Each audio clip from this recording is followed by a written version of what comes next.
Hi welcome to Abhi TV నేను బాను భావ ప్రకటన స్వేచ్ఛ అంటే రాజ్యాంగబద్ధంగా ప్రజాస్వామ్యబద్ధంగా ఒకరి మనోభావాలు దెబ్బకుండా మాట్లాడాలి. కానీ భావ ప్రకటన స్వేచ్ఛతో అడ్డగోలుగా మాట్లాడుతున్నారు. ఏకంగా రాజకీయ నేతలే బూతు పదాలు వాడుతున్నారంటే ఏ స్థాయిలో భావ ప్రకటన స్వేచ్ఛ దెబ్బతిన్నదో అర్థం చేసుకోవచ్చు మనం. ఏకంగా ప్రజాస్వామ్యాన్ని కాపాడాల్సిన ఈ రాజకీయ నేతలే భావ ప్రకటన స్వేచ్ఛతోటి బహిరంగ ప్రదేశాలలో బూతులతో రెచ్చిపోతుంటే ఇక సామాన్య ప్రజలు ఏ రకంగా ఉంటారో అర్థం చేసుకోవచ్చు మనం. ఏ స్థాయికి దిగజారినాయంటే ఏకంగా తల్లిదండ్రులపై లైంగిక జీవితంపై ఆరోపణలు చేస్తున్నారంటే ఎంత స్థాయికి దిగజారిందో ప్రజాస్వామ్యం అర్థం చేసుకోవాలి. ఎందుకంటున్నా ఈ మాట అంటే ఈరోజు యూట్యూబ్ ఛానల్ ఓపెన్ చేస్తే సగం వరకు ఈ బూతు ఛానల్లే బూతు పదాలే బూతు కంటెంట్లే నిండా దర్శనమిస్తున్నాయి. దీనివల్ల జనరేషన్ ఏ స్థాయిలో దెబ్బతింటుందో మనం అర్థం చేసుకోవచ్చు. మనం మొన్న చూసుకుంటే ఒక యూట్యూబర్ రణవీర్ అల్లబాదియా ఒక షోలో మాట్లాడుతూ తల్లిదండ్రుల లైంగిక జీవితంపై వ్యాఖ్యలు చేసిండు. ఎంత దురదృష్టకరం అంటే సిగ్గుతో తలదించుకోవాలి. ప్రజాస్వామ్యం బతుకుందా, అసలు భావ ప్రకటన స్వేచ్ఛ అంటే ఇదేనా అంటూ దేశవ్యాప్తంగా కూడా చాలామంది నిరసన వ్యక్తం చేసిన కార్యక్రమాలు ఉన్నాయి. ఏకంగా పోలీస్ స్టేషన్లో ఎఫ్ఐఆర్లు నమోదైనవి. అంటే అంత స్థాయికి దిగజారి రణవీర్ అనేటోడు తల్లిదండ్రుల లైంగిక జీవితంపై ఆ షోలో బహిరంగంగా చేసిండు. ఏదో 4 గోడల మధ్యలో కూడా కాదు, బహిరంగంగా చేసినంటే ఇక కన్న తల్లిదండ్రులను ఏడ గౌరవించినట్లు ఒకసారి అర్థం చేసుకోవాలి. భరతమాత ముద్దు బిడ్డలమైన మనం భరతమాతను అవమానిస్తే ఇక దేశం ఎట్టుపోతుందో అర్థం చేసుకోవాల్సిన పరిస్థితి ఉంది.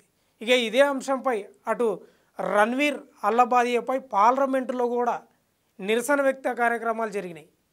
ఓ రకంగా పార్లమెంటును అట్టుడికిందే ఈ స్థాయిలో జరుగుతుందంటే ఎవరు కంట్రోల్ చేయాలి వీళ్ళను? కేంద్ర ప్రభుత్వం మరి ఏం చేస్తుంది అనేదే ప్రశ్నార్థకంగా మారింది.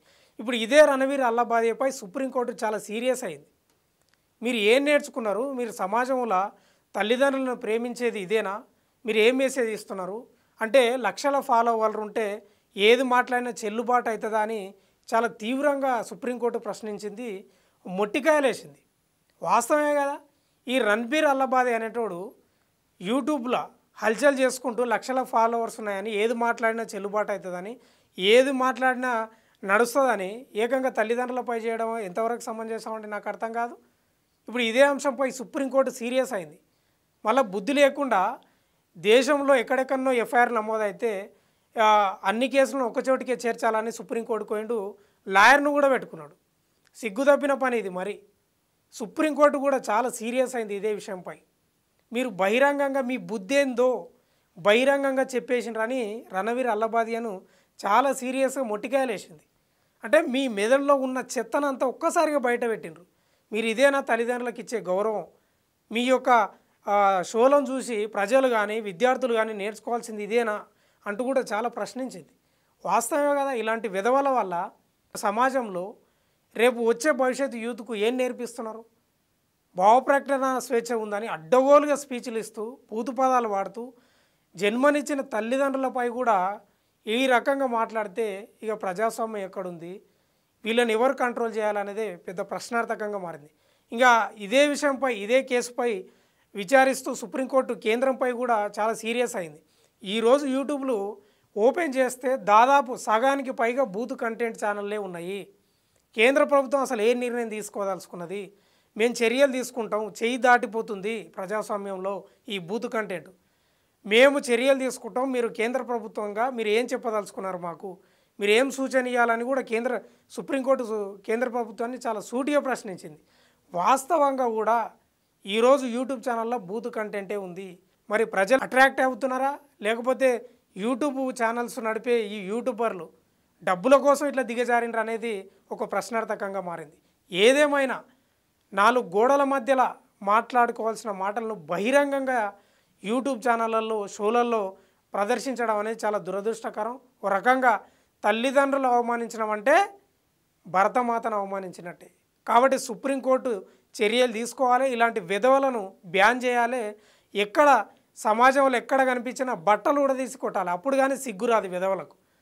ఏదేమైనా ప్రజలు కానీ దేశంలో కానీ విద్యార్థులకు చాలా మంచి నేర్పించాల్సిన ఈ యొక్క యూట్యూబ్ ఛానల్స్ ఈరోజు దిగజారిపోయినాయి అనేది సుస్పష్టంగా అర్థమవుతుంది.